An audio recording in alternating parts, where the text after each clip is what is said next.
Hello student, हम लोग पढ़ रहे हैं angiosperm, taxonomy and embryology. Angiosperm, taxonomy and embryology के क्लास में लास्ट क्लास में जो हमारा टॉपिक चल रहा था वो चल रहा था इनफ्लोरोसेंस के बारे में या पुष्पक्रम के बारे में।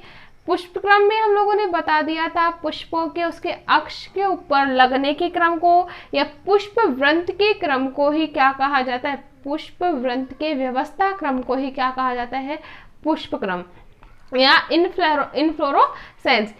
ठीक है, इनफ्लोरोसेंस में हम लोगों ने फर्स्ट पढ़ लिया था एसीमाक्षी टाइप का पुष्पक्रम। एसीमाक्षी टाइप के पुष्पक्रम में हम लोगों ने बता दिया था व्हाट इज, जो एसीमाक्षी पुष्पक्रम होता है वो क्या होता है। इसके साथ ही साथ इसके जो वेरियस टाइप्स थे उनके बारे में हम लोगों ने डिटेल से पढ़ लिया था। आज का जो अपना टॉपिक है इनफ्लोरोसेंस में ही सेकंड टाइप होता है, वो होता है सेसीमाक्ष। तो मेन जो टॉपिक अपना वो क्या है, इनफ्लोरोसेंस।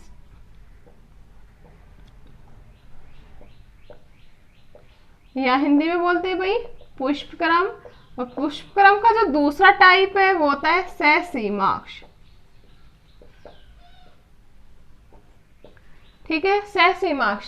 जैसा कि हम लोग जानते हैं कि बहुत सारे जो शब्द होते हैं उनका जो मीनिंग होता है वर्ड से ही निकल सकता है। तो हम लोग देख सकते हैं सेसीमाक्षी, भाई से का मतलब साथ में, सीमाक्षी का मतलब एक सीमा के साथ में। सेसीमाक्षी का जो हम लोग मीनिंग निकाल सकते हैं वो क्या निकाल सकते हैं, एक सीमा के साथ में। मतलब अगर हम डेफिनेशन की बात करें तो डेफिनेशन होगी एक ऐसा पुष्पक्रम, कैसा पुष्पक्रम भाई, एक ऐसा पुष्पक्रम जिसके पुष्प के अक्ष की वृद्धि, जिसके पुष्प के अक्ष की वृद्धि पुष्पक्रम के व्यवस्थित होने के बाद रुक जाती है। कौन सा कहलाएगा, सेसीमाक्षी। मतलब इसकी एक लिमिटेशंस होती है, जैसे ही पुष्पक्रम या पुष्प लगने लगते हैं पुष्प वृंत की जो लंबाई होती है वो रुक जाती है। ऐसे पुष्पक्रम को, सिंपल सी बात है, लिमिटेशंस हो गई ना भाई, जब तक पुष्प नहीं लगा तब तक तो पुष्प वृंत ने वृद्धि की, लेकिन जैसे ही पुष्प लगता है इसकी जो वृद्धि होती है वो रुक जाती है। ठीक है, पार्श्व अक्ष से इसकी जो वृद्धि होती है वो प्रारंभ हो जाती है। तो ऐसे पुष्पक्रम को क्या कहेंगे, सेसीमाक्षी पुष्पक्रम। क्लियर है? तो क्या लिखेंगे, ऐसा पुष्पक्रम, ऐसा पुष्पक्रम जिसके मुख्य अक्ष की वृद्धि, जिसके मुख्य अक्ष की वृद्धि, उसके शीर्ष पर, उसके शीर्ष पर पुष्प के विकसित होने से, विकसित होने से शीघ्र ही क्या हो जाती है, रुक जाती है। मेन पॉइंट है भाई यहाँ पे ये कि जैसे ही पुष्प विकसित हुआ उसके शीर्ष भाग की क्या हो जाती है, वृद्धि रुक जाती है। ठीक है, तो पार्श्वीय अक्ष शीर्षस्थ पुष्प के नीचे से निकलता है, और जब पार्श्वीय पुष्प नीचे के पुष्प अक्ष से निकलता है, पुष्प अक्ष से निकलता है, तो क्या होता है, तो वह पुष्प भी समाप्त होता है। तो वह पुष्प भी समाप्त होता है। क्या कहलाएगा भाई, सेसीमाक्षी। क्लियर है? नाम क्या है, पुष्पक्रम के मुख्य अक्ष की वृद्धि क्या हो जाती है, उसके शीर्ष पे पुष्प विकसित होने के साथ ही रुक जाती है। अगर यहां तक हम लोग नहीं समझ सकते तो सिर्फ इतना समझने का ट्राई करना कि वो पुष्पक्रम जिसके मुख्य अक्ष की वृद्धि कब रुक जाती है, जब उसके शीर्ष भाग पर पुष्प का क्या हो जाता है, विकास हो जाता है। तो ऐसे पुष्पक्रम को क्या कहते हैं, सेसीमाक्षी पुष्पक्रम। क्लियर है? अगर हम एग्जाम्पल की बात करें, जैसे आंकड़ा, एग्जाम्पल की हम बात करें तो आंकड़ा जो होता है उसमें सेसीमाक्ष टाइप का क्या पाया जाता है, पुष्पक्रम पाया जाता है। सहसीम अक्ष पुष्पक्रम में निम्न अनेक प्रकार के होते हैं, जिसमें फर्स्ट अगर हम बात करें तो फर्स्ट होता है एक साखी या एकल साखी। एक शाखी या एकल साखी। नाम ही क्या है भाई? एक साखी। मतलब कितनी शाखाएं विकसित होंगी? एक शाखा। ठीक है, तो क्या होगा? नाम क्या है? सिंपल से आते हैं एकल साखी। मतलब कितनी शाखा विकसित होगी भाई? एक शाखा। अगर डेफिनेशन की मैं बात करूं तो डेफिनेशन क्या होगी कि जैसे ही मुख्य अक्ष के ऊपर, किसके ऊपर भाई? जैसे ही मुख्य उस अक्ष के ऊपर पुष्प विकसित होता है तो पार्श्व साइड से सिर्फ एक शाखा का क्या होता है? विकास होता है। तो ऐसे पुष्पक्रम को क्या कहेंगे? एकल साखी पुष्पक्रम। क्लियर है? शीर्ष के ऊपर क्या हुआ? एक पुष्प का विकास हुआ, तो पार्श्व से सिर्फ क्या निकल रही है? एक शाखा का विकास हो रहा है, तो इसे क्या कहेंगे? मोनोपोडियल या एकल साखी। क्लियर है? तो क्या लिखेंगे? मुख्य अक्ष की वृद्धि, मुख्य अक्ष की वृद्धि एक पुष्प के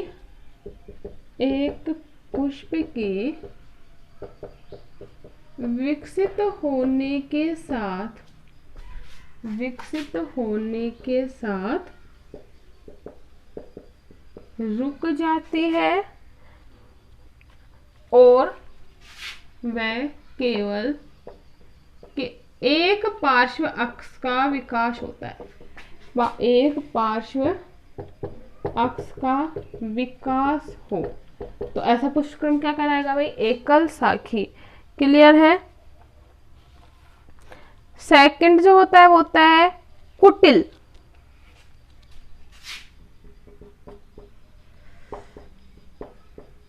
सेकंड क्या है? कुटिल। कुटिल क्या होता है?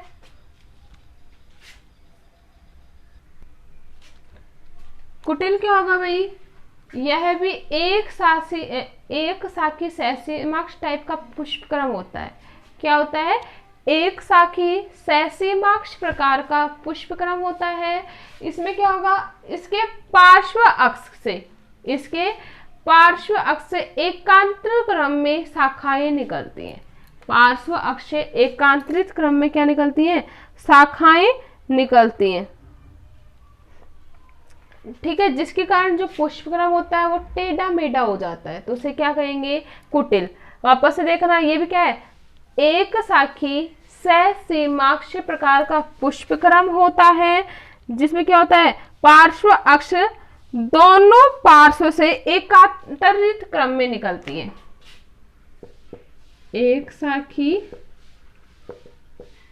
सहसीमाक्ष पुष्पक्रम जिसमें पार्श्व अक्ष दोनों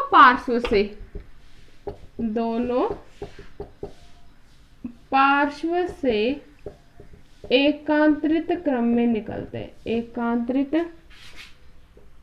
क्रम में निकलते। पुष्पक्रम कैसा हो जाएगा? टेढ़ा मेढ़ा। पुष्पक्रम कैसा हो जाता है? टेढ़ा मेढ़ा हो जाता है, तो इसे क्या कहेंगे भाई? कुटिल प्रकार का पुष्पक्रम। क्लियर है? नेक्स्ट अगर हम बात करें द्विशाखी। अगर हम डायग्राम की बात करें तो डायग्राम इस प्रकार से बनेगा। इसमें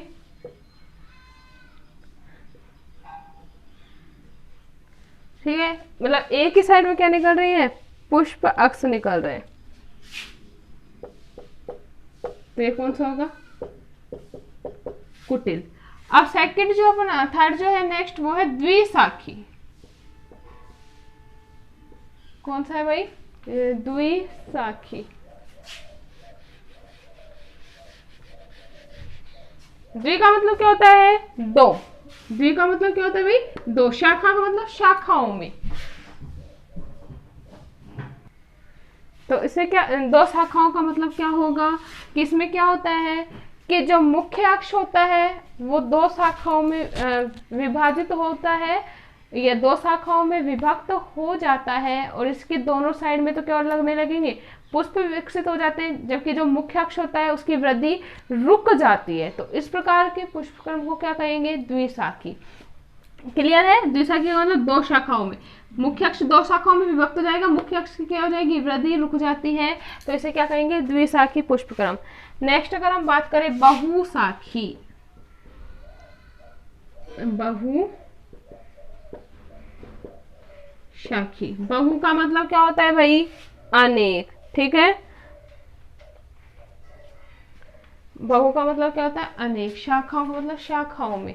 तो सिंपल सी बात है, अगर हम डेफिनेशन की बात करें तो डेफिनेशन इस प्रकार से होगी कि इसमें मुख्य अक्ष एक पुष्प विकसित होने के बाद लगभग नष्ट हो जाता है, लेकिन पार्श्व से अनेक शाखाएं विकसित होकर एक छत्र के समान संरचना बना लेती है, जो फैली हुई होती है। कैसी संरचना बना लेती है भाई, छत्र के समान संरचना बना लेती है, जो कैसी होती है, फैली हुई होती है। तो इस प्रकार का जो पुष्पक्रम होगा वो क्या कहलाएगा, बहुशाखी। मतलब क्या होगा,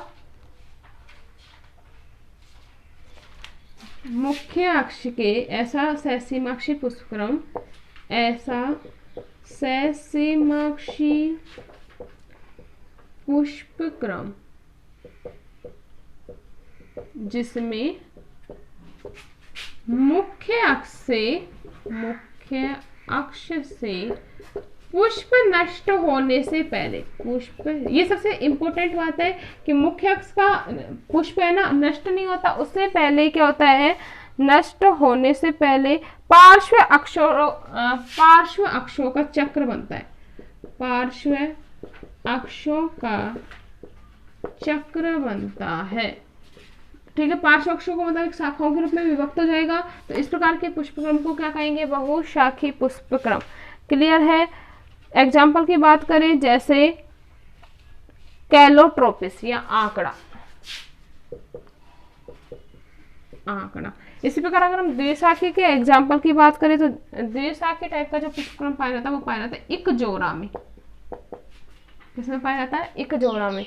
सिंपल सी बात है, पार्श्व अक्ष, शाखाओं का मतलब ये नहीं होता कि शाखाएं विभक्त हो जाती हैं, शाखाओं का मतलब है पुष्प वृंत की जो शाखाएं होती हैं वो विकसित होने लगती है, ठीक है। तो ये क्या था अपना, या पुष्प अक्ष की शाखाएं विकसित होने लगती है, ये था हमारा सहसीमाक्ष प्रकार का पुष्पक्रम। क्लियर है।